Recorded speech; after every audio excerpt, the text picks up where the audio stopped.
On May 16th, it involves the Alien Enemies Act. It provides some history here, so I'll just let the Supreme Court decision speak for itself in terms of what's happened to get us here.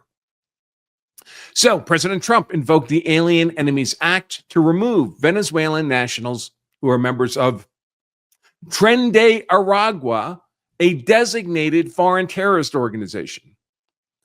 Applicants seeking relief from the Supreme Court are 2 detainees identified as members of TDA and a putative class of similarly situated detainees in the Northern District of Texas. I'm going to remind everyone that every time they say putative class, that means it's not a class. It's a class that does not exist. So the lawyers arguing to keep these Tren de Aragua terrorists inside the U.S., to refresh everyone's recollection, they brought 5 of these guys into court. Now we're dealing with just 2 of them. And they also tried to get protection from deportation for every other member of Tren de Aragua's terrorist organization in the United States. They tried to have the court form a class of plaintiffs seeking relief from deportation. Not just the people in front of the court, but everybody in the nation who's a Tren de Aragua terrorist. That's the class they wanted, a class of terrorists. Well, the district court in Texas said, no, I'm not doing that. There are certain requirements for a class to be certified. One, there has to be a great degree of commonality of complaint amongst them. And there's tens of thousands of these Tren de Aragua terrorists in the U.S., and they all have different circumstances. They're not similarly situated. So I'm not going to create a class. So no class was actually created. Yet when this matter was brought before the Supreme Court issued an order. I believe I have it here.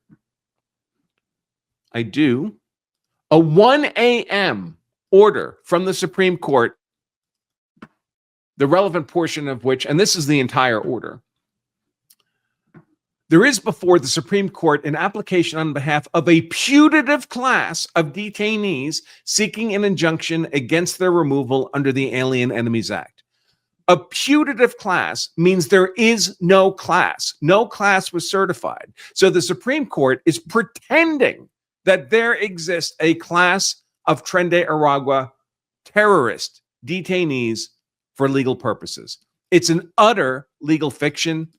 There's no reality to it at all. Did you know that in all 50 states, self-defense law, not gun law, but self-defense law, uses a simple 5-element test to see if your use of defensive force was legally justified? And that same test applies no matter what state you're in or what tool you use to defend yourself. If you're missing even one of those required elements, however, you've made yourself an easy conviction for an aggressive prosecutor. My name is Attorney Andrew Branca, and I've worked more than 30 years as a self-defense attorney. Every state has seemingly endless, complex pages of laws regarding self-defense, so complex that many top criminal defense attorneys rely on my expert analysis to help win self-defense cases for their clients. If the legal code is that complex for lawyers, how can a citizen gun owner expect to know or even follow the law, especially when a life or death situation has triggered a massive adrenaline-fueled mandate to make that fight or flight decision right now? It seems daunting. Yet I created a simple but powerful framework that has allowed me to serve the legal community and countless American gun owners to simplify this legal complexity into just 5 elements of self-defense law. And you can learn my 5-element legal algorithm I use to consult on and win with the top criminal defense attorneys all over the country to protect law-abiding gun-owning citizens from making innocent legal missteps that land them in prison. Now, with a simple read or listen, you can install my 5-point legal framework so it acts as a sort of muscle memory defense to protect you from losing your rights when you choose to defend innocent human life. Click below to get the latest edition of my book, The Law of Self-Defense Principles, for free. I ask only that you help cover the shipping and handling cost to get the book to you. Just how often they reference this tells you how fake it is. All of the alleged TDA members in the putative class are currently being held in U.S. detention facilities. In the application before the court, the detainees seek injunctive relief against summary removal under the Alien Enemies Act. On April 17th, the district court, that's the trial court, denied the detainees' motion for a temporary restraining order against summary removal under the AEA. The detainees allege that hours later, putative class, again, the class that does not exist, putative class members were served notices of AEA removal and told that they would be removed tonight or tomorrow. So a couple things to note here. The people making this complaint are not the parties before the court. They're members of the putative class. That's who this Supreme Court decision is responding to. One, the putative class does not exist. There is no putative class before this district court. It doesn't exist. And this involves none of the parties actually in front of the court.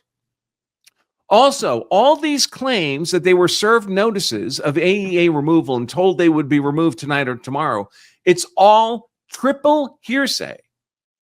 It's out-of-court statements that were told by one person to another person to the lawyers, and now they're sharing it with the Supreme Court. There's zero substantive evidence of this. This is all being done ex parte, meaning the Supreme Court's just accepting as gospel truth everything the lawyers for these terrorists are saying and giving the Trump administration zero opportunity to respond before coming to these decisions. So the district court denied the temporary restraining order against removal on April 18th at 12:34 a.m., 1 o'clock in the morning. The detainees moved for an emergency TRO. 1 o'clock in the morning. You think the federal courts are normally open for business at 1 o'clock in the morning, folks? Obviously not. At 12:48 p.m., so about 12 hours later, the detainees moved for a ruling on that motion or a status conference by 1:30. So that would be 42 minutes later. They gave the court 42 minutes to make a decision on a temporary restraining order. And when they didn't get one as quickly as they wanted, within another 90 minutes, they appealed the constructive denial. Note that that's in scare quotes. The constructive denial of the emergency TRO. There was no denial. No court said, I'm not issuing this TRO. So they're claiming because they didn't get it in about 2 hours of when they asked for it, that it was a constructive denial. And the Supreme Court is accepting that characterization. The constructive denial of the emergency TRO by the Fifth Circuit. So the Fifth Circuit is the appellate court circuit on which Judge James Ho sits. The Judge Ho, who wrote this scathing opinion of the Supreme Court that we're going to dig into in just a moment. While they were doing that, the detainees also applied to this court for a temporary injunction, meaning to the Supreme Court. Folks, every time you appeal up a level from trial court to Court of Appeals to the Supreme Court, you're leaving the lesser court behind. That lesser court no longer has jurisdiction, while the higher court does have jurisdiction. So when you appeal from the trial court to the Court of Appeals, now it's the Court of Appeals that has jurisdiction, not the trial court. And when you appeal from the Court of Appeals to the Supreme Court, now it's the Supreme Court that has jurisdiction, not the Court of Appeals. You obviously cannot have multiple levels of court have simultaneous jurisdiction over a matter. It would be like having two captains of the ship, each giving different orders to go in opposite directions. The Supreme Court understands the government to assert the right to remove the detainees as soon as midnight Central Time on April 19th. Sure, the government is asserting that right.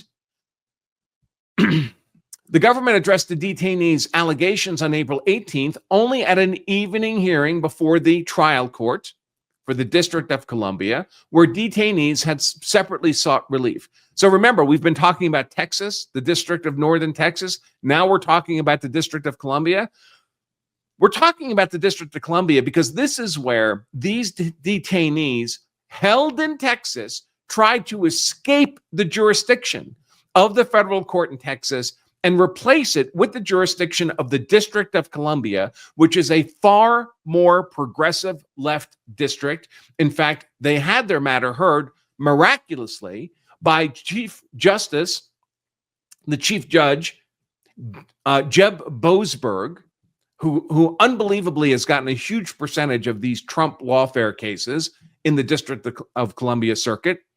And Boasberg just assumed jurisdiction over them, even though they were not in his district. He had no basis for jurisdiction. Ultimately, the Supreme Court, weeks later, would inform him that all his decisions were without legal effect because he lacked jurisdiction in the case. Jurisdiction belonged in Texas. More shenanigans by these progressive left courts. The government guaranteed that no putative class members would be removed that day. Again, putative class because there is no actual class. But the government further represented that in its view, removal of putative class members could begin as soon as the next day, because that would be consistent with its due process obligations. The Article 2 branch here is saying, listen, we have core and plenary powers. If we followed the due process that's required for these TDA terrorists, such that we've met the conditions for their summary deportation, yes, we reserve the right to exercise our core and plenary Article 2 executive branch powers. We are not subordinate to every one of the 733 unelected, black-robed, inferior federal district trial court judges who just want to delay us in the exercise of our core and plenary Article 2 executive branch powers. The Supreme Court continues, evidence now in the record, although not all before us on April 18th, so they're saying new evidence, suggests that the government had in fact taken steps on the afternoon of April 18th towards removing detainees under the Alien Enemies Act. This new evidence is also triple hearsay. It's just claims, fabrications, fuzzy photos. No reason to give any of these claims credence, especially when the evidence is delivered ex parte without challenge from the government. Had the detainees been removed from the United States to the custody of a foreign sovereign on April 19th, the government may have argued, as it has previously argued, that no U.S. court had jurisdiction to order relief. Yes, this may be shocking to you, Supreme Court, but no U.S. court has infinite jurisdiction over all the things. There are issues, there are matters, there are parties, there are legal arguments that are not subject to your judicial review. You are not our black-robed overlords. At 12:52 a.m. Eastern Time, we ordered the government, and that's the one paragraph order I just showed you, the Supreme Court issued an injunction in favor of these Tren de Aragua terrorists at 1 a.m. in the morning. Ordered the government not to remove any member of the putative class of detainees in order to preserve our jurisdiction to consider the application for relief. We invited the government to respond to that application after the Fifth Circuit ruled. That's the Fifth Circuit Court of Appeals. But the Fifth Circuit dismissed the detainees' appeal for lack of jurisdiction. Well, of course, because you went to the Supreme Court. Now the Court of Appeals doesn't have jurisdiction, and denied their motion for an injunction as premature because the Fifth Circuit Court of Appeals had been asked, that's what a motion is, it's a request to a court, had been asked to consider issuing an injunction to prevent the deportation of these Tren de Aragua terrorists. Now that request came in at 1 o'clock in the morning, and they were still considering it 12 hours later. And then they were given another request. And within 2 hours after that, this matter was bumped up to the U.S. Supreme Court. But the Fifth Circuit here is, we're denying the motion for your injunction because it's premature, on the grounds that the detainees gave the district court only 42 minutes to act. The Supreme Court now construes the application for the injunction as a writ for certiorari from the decision of the Fifth Circuit. The Fifth Circuit hadn't made a decision. They had not made a decision on the injunction. They didn't have time before this matter was bumped up to the Supreme Court. The Supreme Court grants the petition for certiorari, meaning the Supreme Court accepts jurisdiction, as well as the application for an injunction pending further proceedings, and vacate the judgment of the Fifth Circuit and remand for further proceedings. What judgment of the Fifth Circuit Court of Appeals? All the Fifth Circuit Court of Appeals said was, you didn't give us time to come to a decision before you bumped this up to the Supreme Court.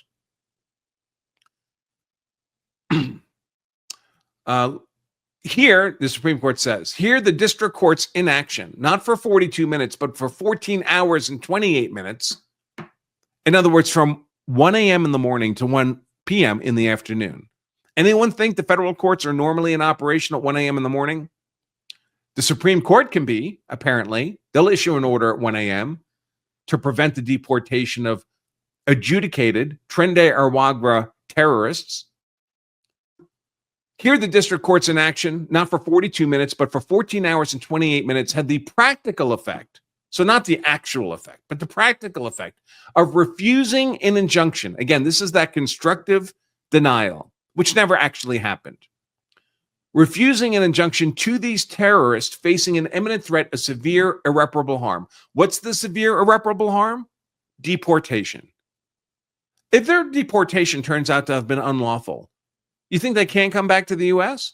If their designation as a terrorist member turns out to be incorrect, you think they can't come back to the U.S.? Of course they could. Thanks for watching this highlight segment of our full-length Law of Self-Defense live stream. If you enjoyed this content, make sure to give us a like and subscribe for more expert analysis on politics, law, and how to be hard to convict. And to watch the full-length episode of this show, just click right here. Stay safe.